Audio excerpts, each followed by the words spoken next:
Bonjour à tous, bonjour à toutes et bienvenue sur La Clé des Champs, le podcast qui donne la parole aux acteurs de l'agriculture française. Je suis Louise Lespard et j'ai hâte de vous amener avec moi dans cette aventure. Dans ce podcast, je vous permets d'en apprendre bien plus sur notre monde agricole en partant à la rencontre de personnalités remarquables qui œuvrent à faire briller nos campagnes. Je vous emmène dans les coulisses de nos fermes pour découvrir le quotidien de ces acteurs de l'ombre pourtant indispensables à notre pays. Aujourd'hui, j'ai l'immense honneur de partir à Orsarieux dans les Landes à la rencontre de Michou Marcus. Michou fait partie de ces femmes qui se sont battues avec poigne et conviction pour le droit des femmes et particulièrement pour le droit des agricultrices. Et imaginez-vous, il y avait du travail. Les femmes, lorsqu'elles épousaient un agriculteur, devaient déménager dans la belle famille pour aider aux tâches ménagères et à tenir la ferme. Elles devaient demander l'autorisation à leur beau-père pour utiliser le moindre sou et elles n'avaient aucune assurance, pas de salaire et même pour la sécurité sociale, elles étaient sous le numéro de leur mari. On peut le dire, alors que le statut des femmes salariées évoluait petit à petit, les agricultrices ont été les oubliées de la société. Il aura fallu attendre 1986 pour que les femmes puissent être chefs d'exploitation et tenez-vous bien, 2019 pour qu'elles disposent du même congé maternité que les autres professions. Oui, vous m'avez bien entendu, 2019. Dans cet épisode, Michou nous raconte ce que signifie être femme agricultrice dans la période de l'après-guerre et les injustices qu'elle a subies. Elle nous raconte comment, sans relâche, elle s'est battue pour l'existence des femmes agricultrices. Bon, je vous préviens, la passion et l'histoire de Michou ont tout emporté. Dans cet épisode, pas de minute économie, pas de question de l'auditeur et tout le tralala, juste son témoignage de vie. J'ai particulièrement d'affection pour cet épisode car Michou et ma grand-mère Simone ont fait les 400 coups ensemble. Les deux font partie des rares femmes à avoir été promues au grade de commandeur du mérite agricole et Michou Marcus s'est même vu remettre la Légion d'honneur en 2009. Des femmes de caractère et de conviction qui sont des exemples pour nous tous et nous avons la chance qu'elles soient toujours là pour nous le montrer. Allez, accrochez-vous et surtout régalez-vous, je vous laisse en compagnie de Michou et son histoire. Bonne écoute!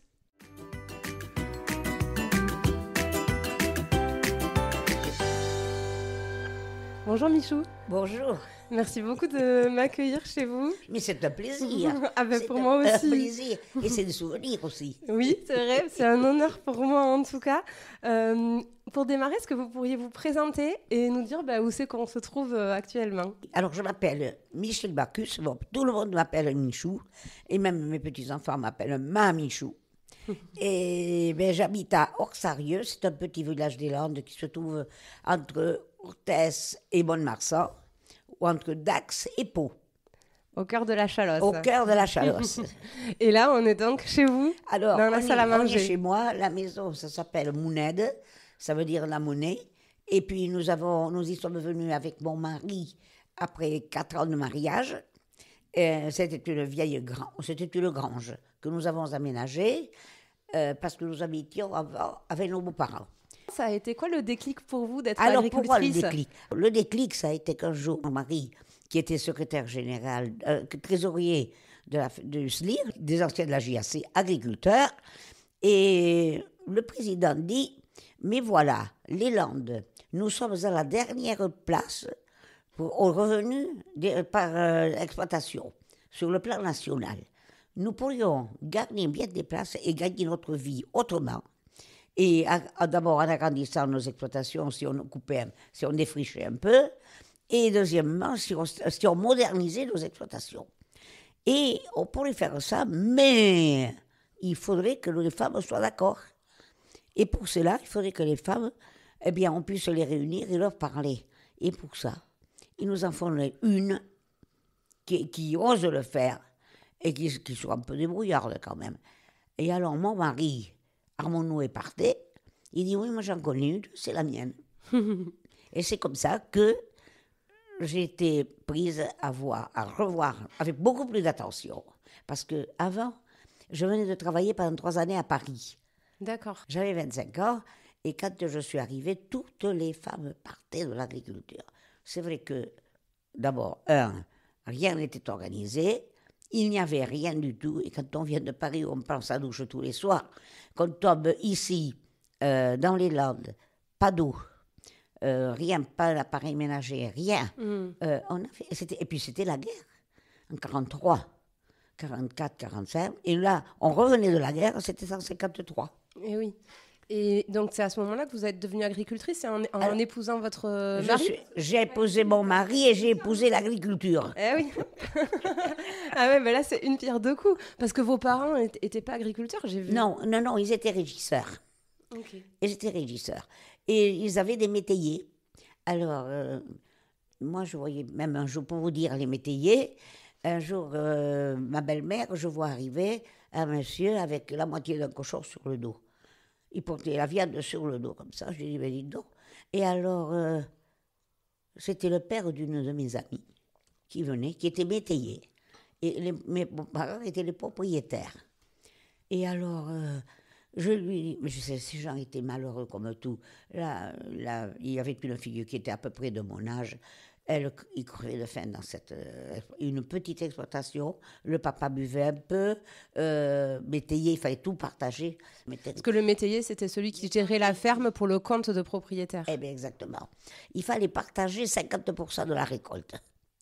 Alors, vous savez, il ne restait pas grand-chose pour manger pour les... Oui, ça faisait beaucoup de travail pour en récolter la moitié seulement. Exactement. Et quand il y a 5 ou 6 enfants et qu'il n'y avait pas de travail pour eux, jusqu'à 20 ans, ils ne partaient pas travailler non plus. Et donc, alors, c'est pour ça que les filles, elles partaient toutes. Ouais. Elles... Et donc, vous êtes décidé de revenir et de épouser un agriculteur. Voilà. J'aimais l'agriculture. Voilà. Et puis, j'avais vu, Paris, c'était très beau quant au confort. Mais vivre à Paris sans voir une herbe, sans voir presque pas d'arbre, rien du tout, pour moi c'était un cauchemar. Voilà. Alors donc j'étais contente de revenir et j'ai toujours aimé l'agriculture. Et puis alors, ma belle-mère, quand je reviens apporter le cochon, quand j'ai dit à ma belle-mère, mais ça vous fait rien de faire porter la moitié du cochon, vous savez bien que cette famille crève de faim. Elle m'a dit, mais dis donc, c'est nous qui payons qui avions fait bâtir la cour du cochon. Alors, moi, j'ai peut-être pas répondu. Je crois que je n'ai pas répondu beaucoup. Mais j'ai dit, mais quand même, moi, je trouve qu'ils sont un peu... Alors, ma belle-mère m'a dit, je pense que tu es une petite révolutionnaire. Elle avait sûrement pas tout à fait tort. Et alors, comment c'était d'être agriculteur ou agricultrice dans le temps? Est-ce que c'était dur? À quoi ressemblait le quotidien? Ah, le quotidien, c'était qu'on n'était plus dehors que dedans. Parce que déjà, dans l'agriculture ici, c'est la polyculture. Alors, on commençait au mois de janvier. On commençait d'abord, il fallait tailler la vigne. Alors, il y avait de tout. Il y avait de la vigne, il y avait des betteraves, il y avait du maïs, il y avait de l'orge, il y avait du blé. Il y avait toutes sortes de cultures. Et c'était des toutes petites exploitations. La plus grande, elle faisait, avant la guerre, ici dans la commune, il y avait 80 exploitants. Avant la guerre. Maintenant, il y en a 2. Ah oui, alors, effectivement. Tu vois la différence. Bon. Et alors, on faisait un peu de tout, mais c'était tracté. Bien sûr, il n'y avait pas de tracteur, ça n'existait pas. Mais là, on vivait complètement en autarcie. On achetait avec les œufs, je me souviens qu'avec les œufs, on achetait le savon, le café, et puis, je ne sais pas quoi, des petites articles comme ça. Mais autrement, on vivait complètement en autarcie. Et puis, c'était la guerre. Il ne fallait pas vouloir aller... D'ailleurs, il y avait les tickets de ravitaillement. On n'avait pas le droit. Il fallait tout donner, la production, pour les Allemands. À ce moment-là, ils réquisitionnaient. Il y avait un endroit au village à Orsarieux. Vous aviez le droit à garder un peu par exemple, des œufs, tant d'œufs par famille et tout ça. Mais le reste, il fallait tout porter pour la réquisition. Parce que vous aviez à peu près 15 ans pendant la guerre. Alors, pendant la guerre, moi, en 1944, et j'avais 12 ans. Ah oui, ouais. D'ailleurs, j'ai eu mon certificat d'études à 12 ans, avec une décharge, parce que, j'étais prête, et il fallait que je fasse du retour à la terre. Ah oui, mais vous l'avez passé avec 2 ans d'avance, c'est ça, non? Oui. Et alors, c'est pas rien pour l'époque, une fille qui a le brevet. Oui, mais bon, c'est vrai que j'avais d'études. J'aurais aimé continuer mes études. Comme ma grand-mère, c'est ce qu'elle dit, que c'est son grand regret. Oui. Mais on ne pouvait pas, il n'y avait pas de moyen de locomotion, on ne pouvait pas aller. Et les parents ne voulaient pas forcément aussi, non? Non, les parents, c'était peut-être même pas un déshonneur, mais presque, de faire des études. C'était les feignants qui faisaient les études. Il fallait passer chez les autres. Pour faire une femme, il fallait qu'elle passe chez les autres. Il n'avait que ça, passer chez les autres. On pouvait travailler chez soi aussi. Mais enfin, là, c'était comme ça. Il ne fallait pas. Et puis les femmes, alors là, un homme qui fasse ses études encore, parce que mon mari avait quand même son bac. Mais les femmes à zéro, hein, elles étaient là pour travailler sur place, dans la maison, surtout dans la maison. Il fallait voir l'état des maisons. Est-ce que ça vous révoltait à cette époque-là ou est-ce que pour vous c'était normal que ça se passe comme ça?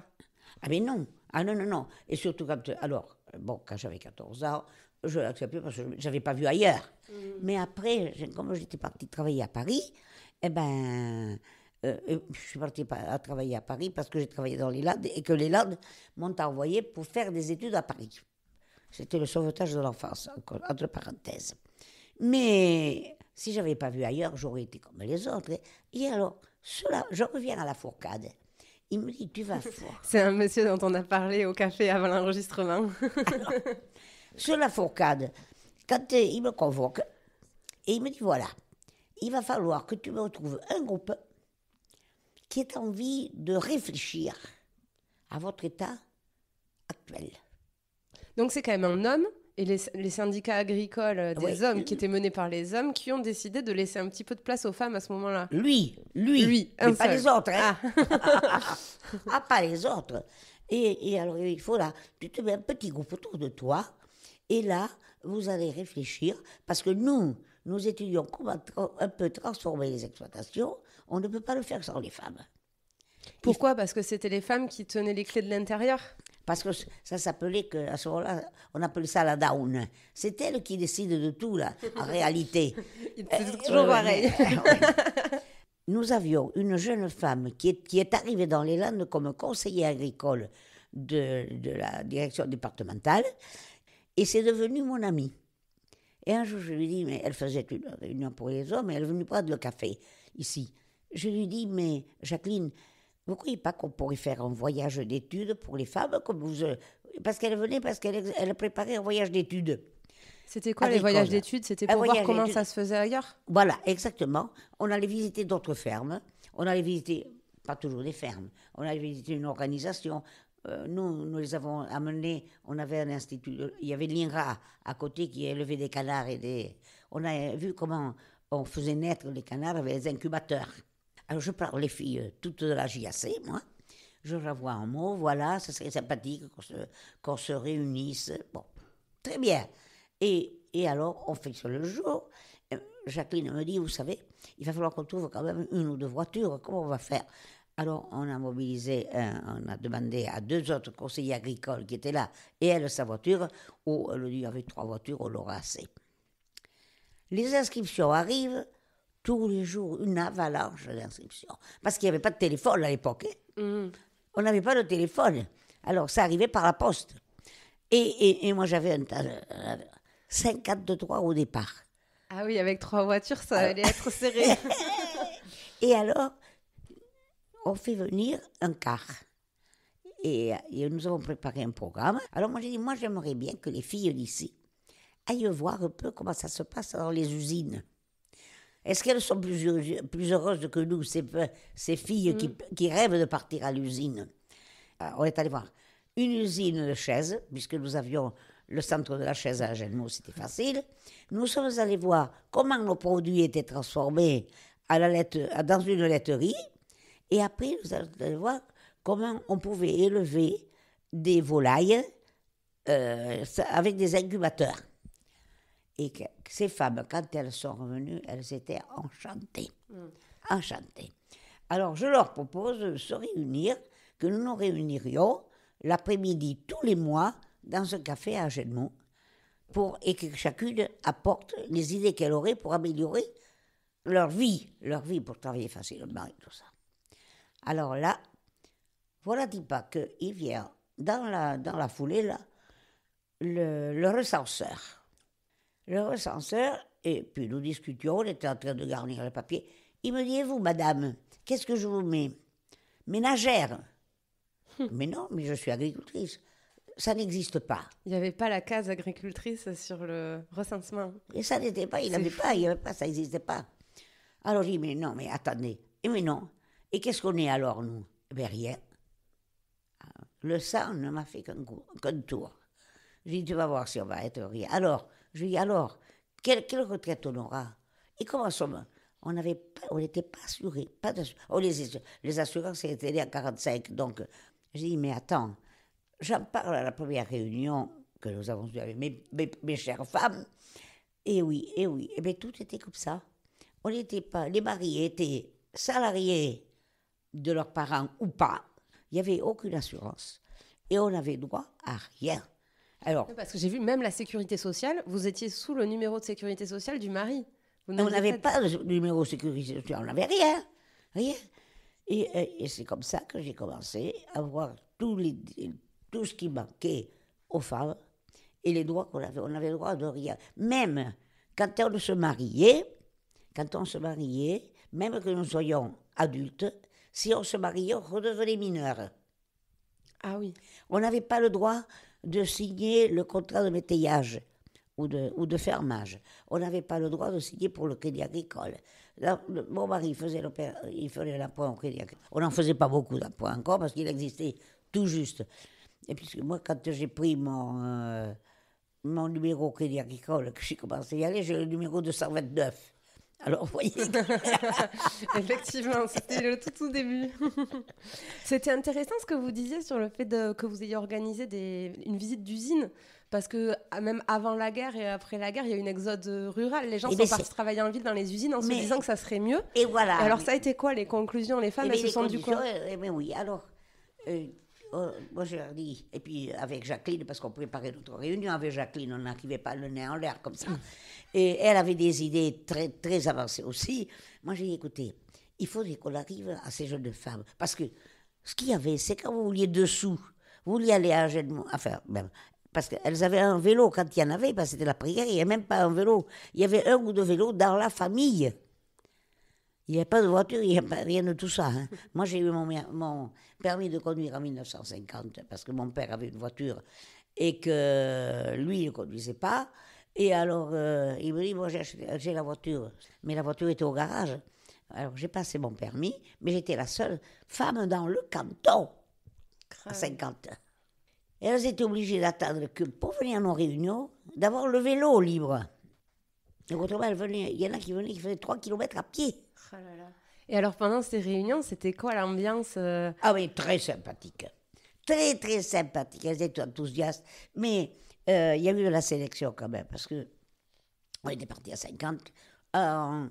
D'abord, on était à peu près une trentaine. Mais après, de celles qui s'engageaient vraiment à faire les codes. Alors, on a fait de tout avec cette réunion. Ça s'appelle CETMA, Centre d'études techniques, ménagères et agricoles. Et alors, on a fait, avec ce CETMA, Jacqueline, la bonne amie, elle me dit, on pourrait faire aussi des essais, parce que le CETMA, on fait des essais. Alors, on a essayé. Premier travail, aménager les cours de ferme, parce que devant la ferme, il y avait le fumier. Alors, il y en avait qui avaient des puits chez elles. Ici, il n'y a pas d'eau dans la région. Mais chez elles, il y avait un puits. Eh bien, le puits était à côté du fumier. Ah. Alors, on parle de pollution, mais à ce moment-là, on n'analyse pas la terre. Ouais. On a dit, attendez, vous avez vu les incubateurs?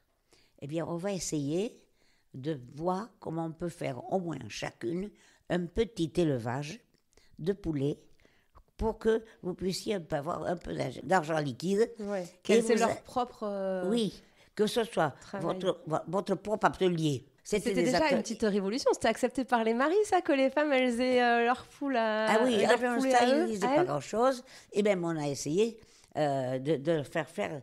On nous avait porté des kills de petites cabanes. Mais, alors, c'était pour 20 poulets, vous savez, c'est pas beaucoup. Mais, nous avons fait un achat de petites éleveuses qui marchaient au pétrole et qui étaient, ou avec une ampoule, mais qui étaient rondes comme, je ne sais pas moi, elles faisaient même pas 80 cm de diamètre.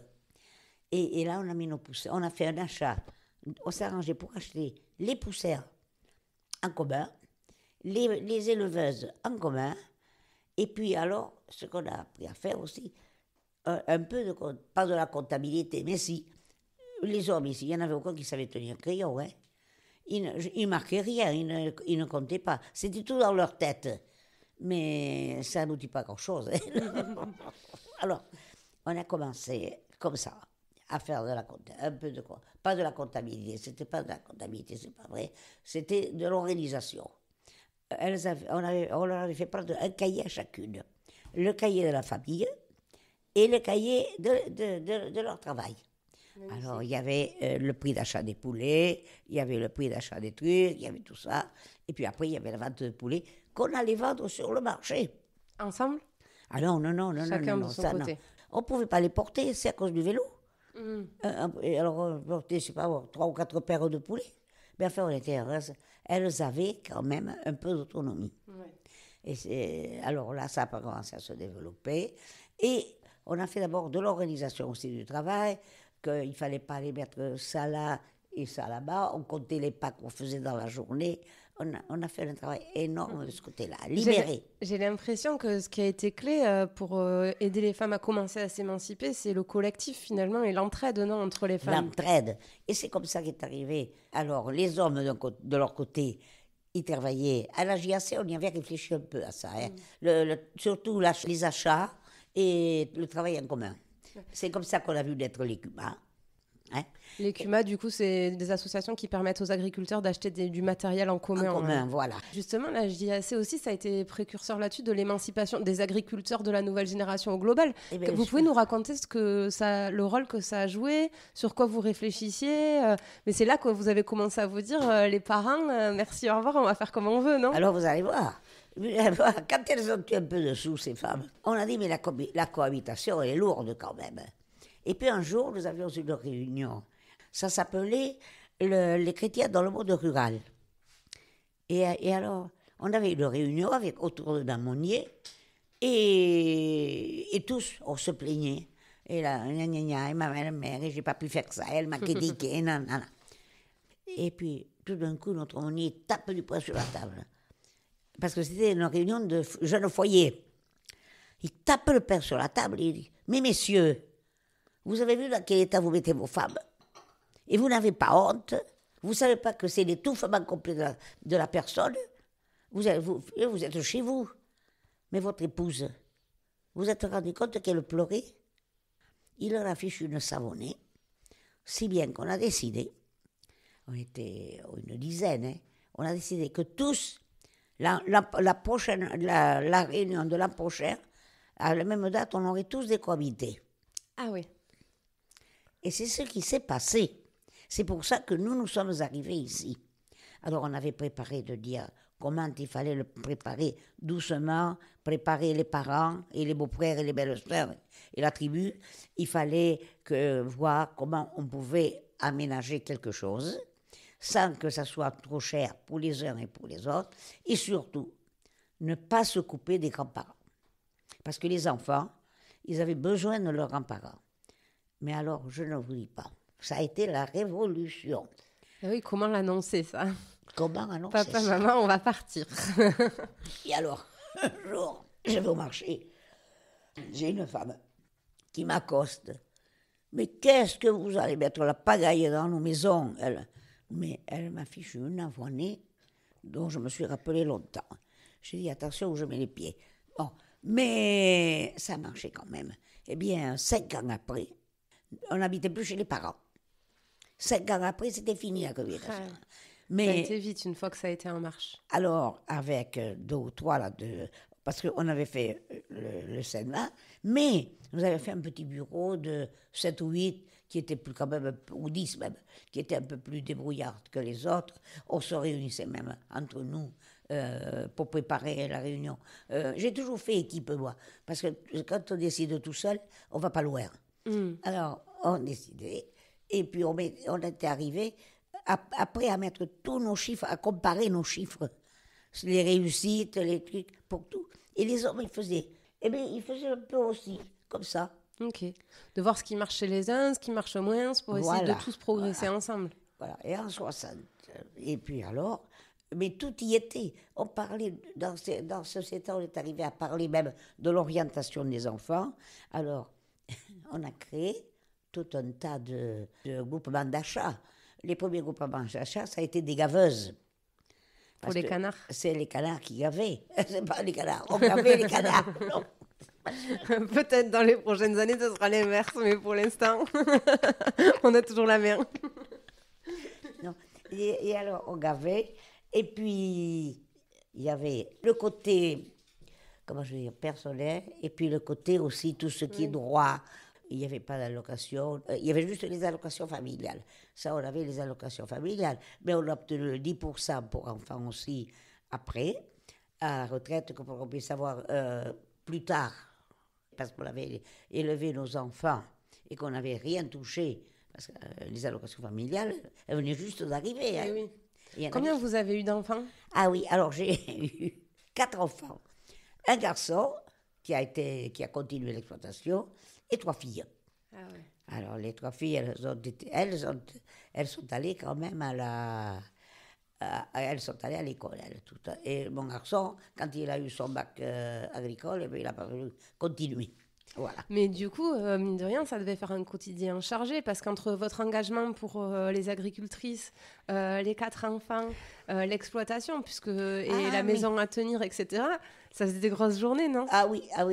Non, je crois que je ne dormais pas plus de 4 ou 5 heures par jour. Hein. Non, je faisais tout ce qui était repassage, tout ça, la nuit, le soir. Ah oui, toujours. Je crois que j'ai jamais repassé le jour. Non, mais on a organisé des choses formidables. C'est comme ça qu'est né Agenmour dans mon CEPA, avec notre équipe de la JAC aussi, du CMR. Et bien, c'est comme ça qu'on a lancé les aides ménagères, la DMR. D'accord, ok. Voilà. La DMR qui vient aider les personnes âgées à domicile, c'est ça que c'est? Exactement. Ouais. Mais là, c'était pas elle aidait les personnes, mais aussi les familles. Elle aidait une maman qui revenait de la maternité, elle aidait, voilà. Et votre mari dans tout ça? Parce qu'il faut quand même avoir un mari un peu moderne pour accepter mon mari était un homme en or. D'abord, il aimait pas trop l'agriculture, lui. Et si, il aimait le volard, tout ça. Mais il n'aimait pas l'élevage. Et moi, j'aimais l'élevage, au contraire. Mais enfin, bon, on avait chacun notre travail. Et lui, il m'avait engagé, mais il m'aidait beaucoup. Oui, du coup, ça demandait, votre mari, il accepte que vous fassiez autre chose que le ménage et l'exploitation. Et alors, on a eu la chance d'avoir les aides familiales. Quelquefois, elles n'avaient pas de travail. J'ai dit, écoutez, quand vous travaillez, moi, je vous donnerai un peu, pas beaucoup, parce que je n'ai pas très riche, mais vous venez me remplacer à la maison. Et alors, souvent, mais j'ai eu aussi, ce qui m'a aidé, j'ai eu des stagiaires. Alors, les stagiaires, elles remplaçaient un peu, mais enfin, bon. Ouais. C'est pas très facile, c'était pas toujours très facile. Mais mon mari était sensationnel parce qu'il m'aidait beaucoup. Il recevait pas des moqueries des agriculteurs un peu plus traditionnels Ah ben si, alors oui, tu te fais mener par le bout du nez par ta femme. Mais on le prenait. Oui, mais alors, il comprenait pas. Mais le poids du milieu est très important. Alors, même, il y a une personne qui a dit à mon mari un jour, et tu sais pas ce qu'elle fait, non, parle à ta femme. Et mon mari dit, mais si, je sais ce qu'elle fait, ma femme. Mais il faut qu'on soit dans un climat de couple très uni et de confiance. Nous avions une confiance terrible l'un à l'autre. Il y avait un grand amour aussi. Et puis la JAC nous a aidés aussi, nous y a beaucoup préparés parce que nous avons travaillé ensemble. C'est à la JAC que vous vous étiez rencontrés? Oh non, mais il était ici. Ah. Non, moi je suis revenue de Paris parce que j'ai fait une pleurésie. J'étais malade. Ah, d'accord. Et bon, alors là, je vous dis pas, j'ai inauguré dans le pays la pénicilline. C'était au moment où la pénicilline est arrivée. D'accord, ok. Voilà. Et alors, il venait me voir avec un copain. Et puis, c'est lui qui m'a appris à conduire. Et voilà. C'est vrai que j'ai vu un tout petit film de votre vie de couple à un moment, je sais pas d'où, j'ai trouvé ça sur Internet, où on vous voit et vous avez l'air d'avoir une façon très moderne de fonctionner tous les deux. Où vous lui dites, alors bon, je dois aller chez Michel, ensuite je vais taper un rapport. Alors lui il dit, ah ben non, mais on doit partir dans 1h30, il faut se dépêcher. Tu as vu la part des choses. Ben voilà, exactement, la part des choses. Un petit extrait.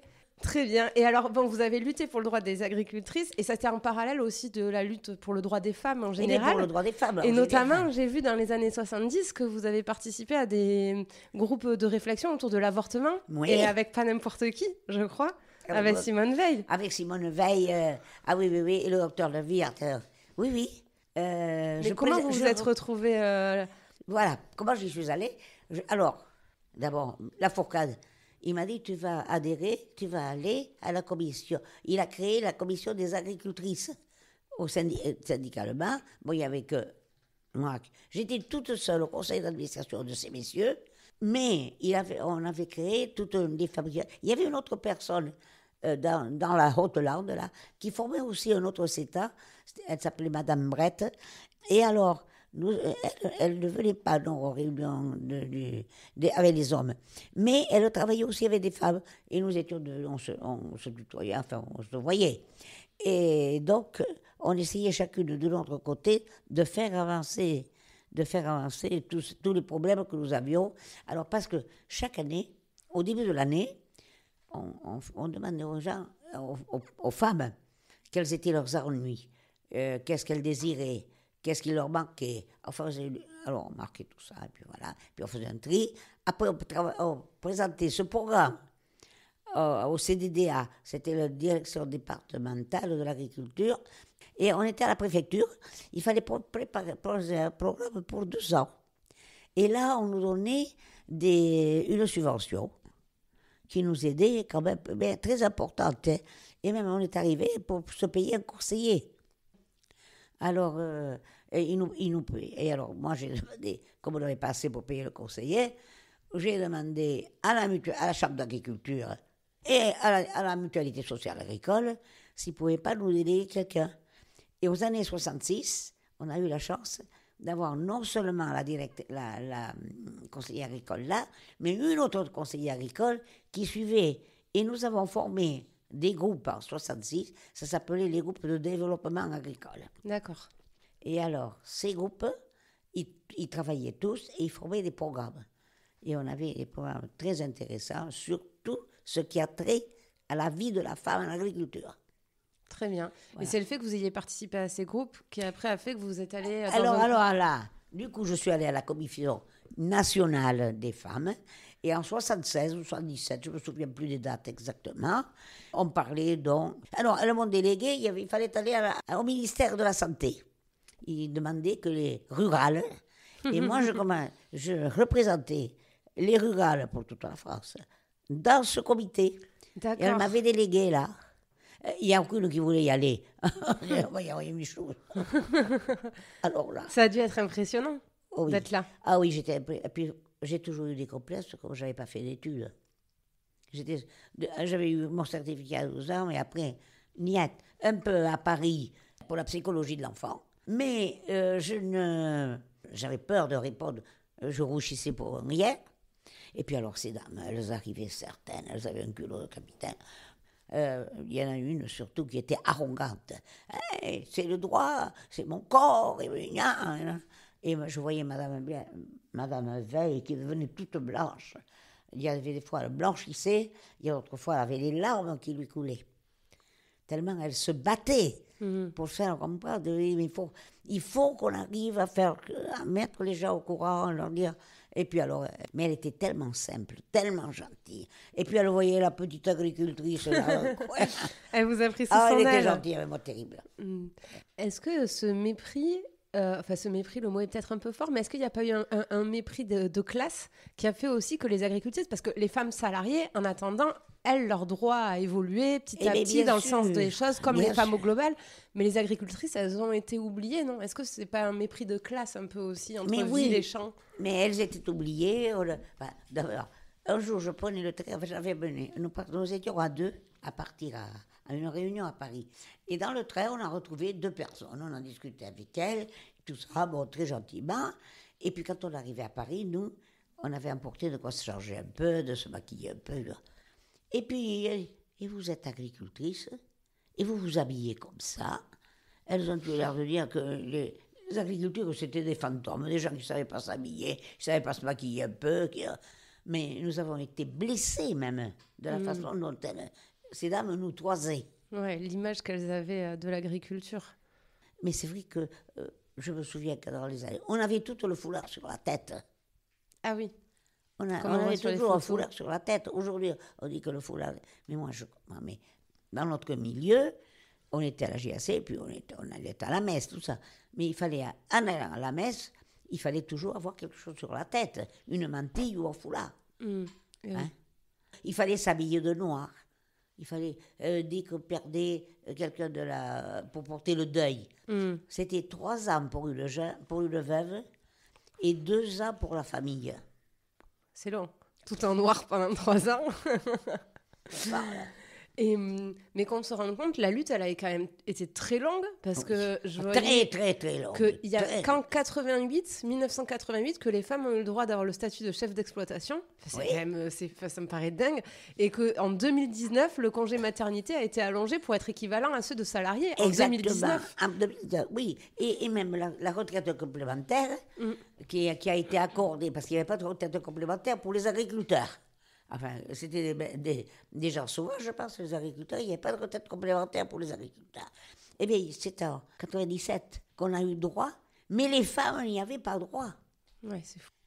Pour vous, est-ce que les femmes, elles sont indispensables à l'agriculture ? Qu'est-ce qu'elles ont apporté plutôt que de rester dans un milieu d'hommes ? Mais même, tu vois, quand on a formé le FETA, on portait les canards et les oies sur le marché. Avec Jacqueline, on dit, mais et si on changeait, et notre CETA, ça a été notre réflexion de CETA. On a dit, et si on gavait hors saison? On a vu un conserveur qui était à Genmo, et alors, il disait, si on gavait beaucoup plus tôt, les conserveurs ne mettraient pas tout leur argent à la fois, là, parce qu'ils pouvaient déjà, en ayant un peu de conserve, commencer à faire les marchés avant, et en effet, notre CETA a fait ces essais-là.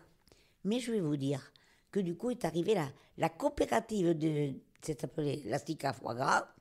Eh bien, c'est les femmes d'Agenmo qui l'ont créée. Mais quand on a créé les hommes se sont mis à gaver. Alors, d'abord, non, on a eu la première réunion, je me rappelle qu'il y a des hommes qui étaient là, qui sont même contre nous, en disant qu'on allait couper les marchés, et que ça, etc. Il fallait garder le marché comme ça, il ne fallait pas s'organiser, et nous on disait le contraire, qu'il fallait s'organiser et passer des contrats avec les conserveurs, plutôt qu'aller se balader sur les marchés et revenir avec là. Mais c'est surtout que la SICA, c'est les hommes qui ont été au conseil d'administration, et pas de femmes. Alors que ça avait été créé par les femmes. Ils ont râlé, mais après, ils ont pris les places. Exactement. Finalement, les femmes, ça a toujours été... J'ai été la première femme agricultrice à aller à la chambre d'agriculture en 80. À être élue, ouais. En 80. Mais les femmes n'avaient des places nulle part. Ouais. C'était les travailleuses de l'ombre, finalement. Eh bien sûr. Et même pendant la guerre, d'ailleurs, les hommes sont partis au front, c'est les femmes qui ont tout fait tourner. C'est pour ça que le jour... ton grand-père y était, je me rappelle qu'il m'a félicité. Il y a eu le 50 ans de la FNSEA. Et on m'avait demandé, en 95, on m'a demandé de venir dire, les femmes, comment elles percevaient l'arrivée du tracteur. Parce que moi, j'ai connu les tracteurs qui sont arrivés en 60. Oui. Avant, il n'y avait pas de tracteur. Il paraît que c'était un événement quand ça arrivait à la ferme. Voilà. Alors, il fallait que je raconte de ça. Et que il y avait eu avant moi le professeur Cabrol qui parlait des cochons qu'on se servait pour le cœur. Et il y avait de l'autre côté un historien. Il a parlé de l'agriculture, que les agriculteurs, pas dans la guerre, ils avaient fait beaucoup et tout ça. Pas un mot sur les femmes, ma pauvre. Le journaliste qui animait nous dit, il ne faut pas de papier.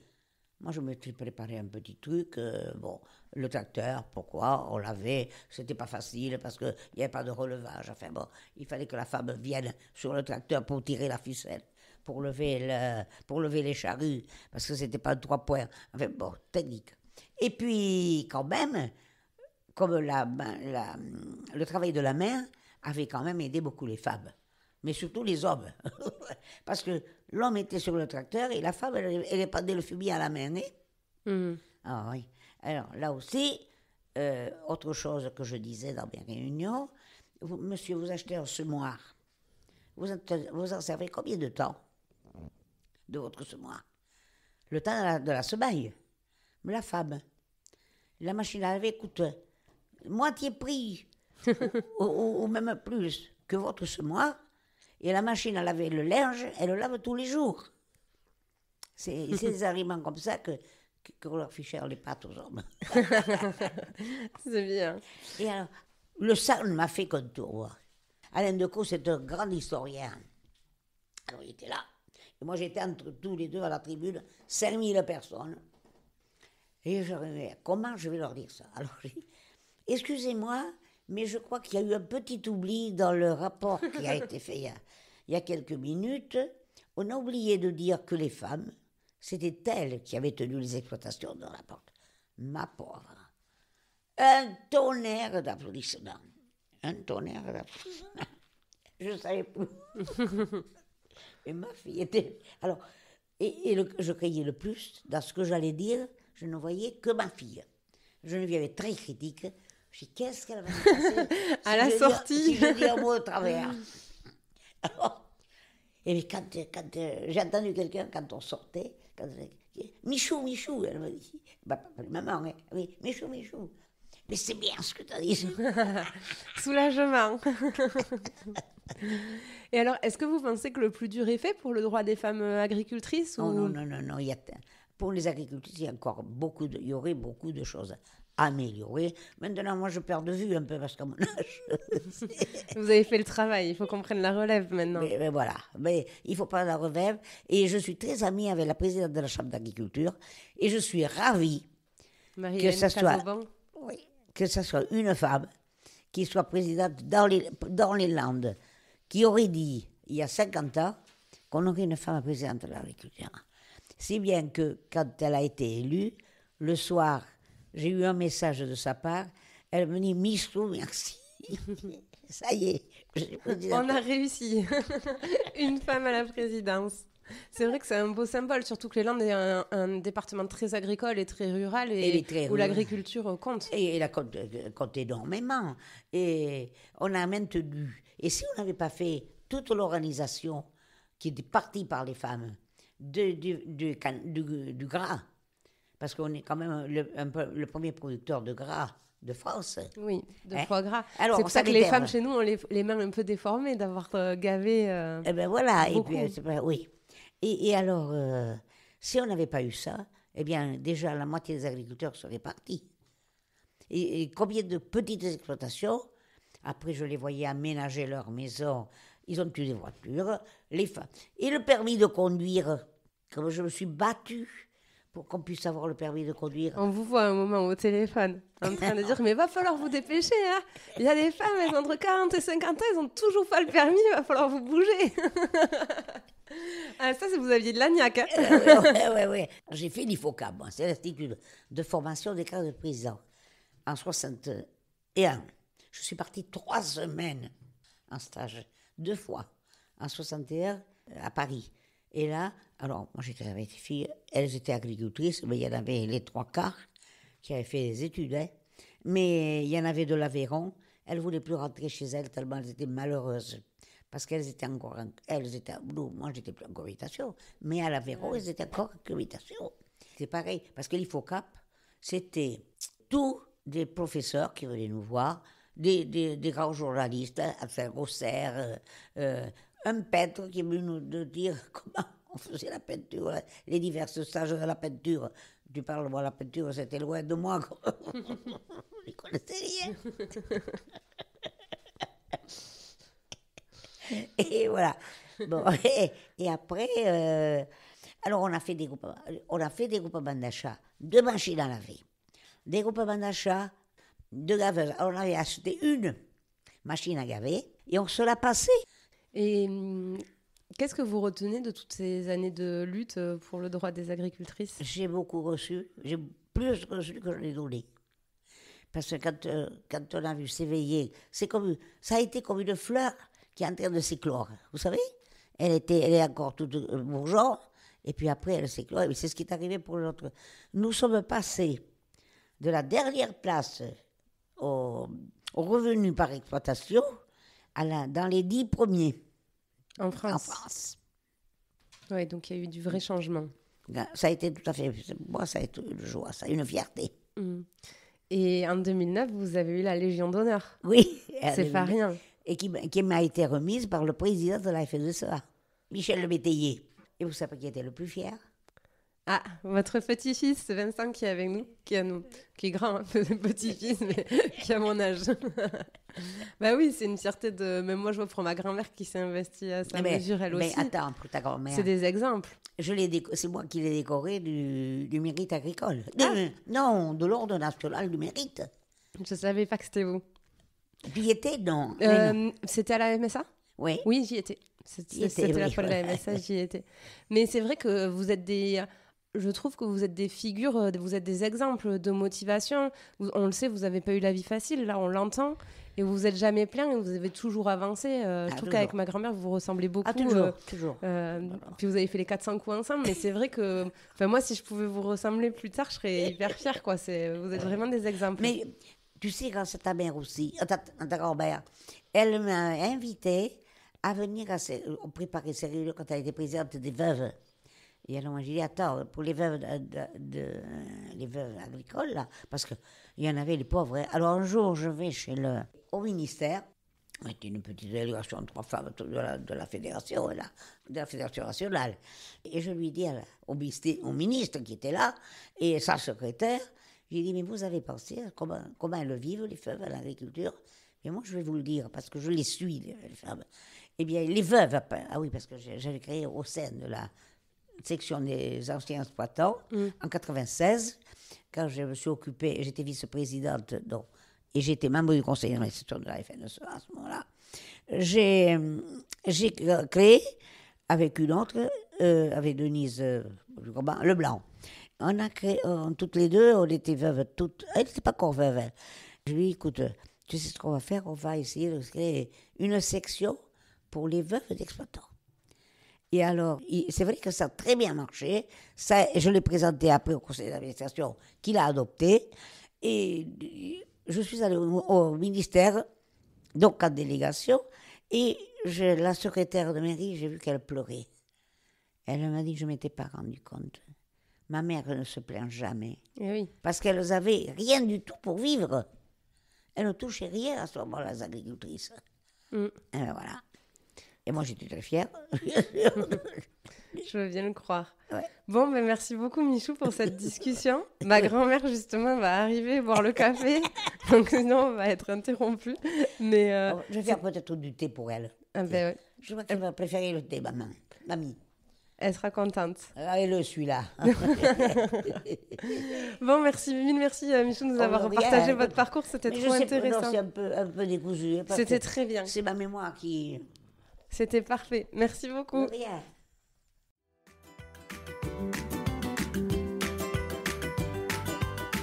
J'espère que cet épisode vous aura plu. Si c'est le cas, n'hésitez pas à laisser une note 5 étoiles ou à en parler autour de vous. Ça m'aiderait énormément pour faire connaître le podcast. Merci beaucoup et à bientôt pour prendre ensemble la clé des champs.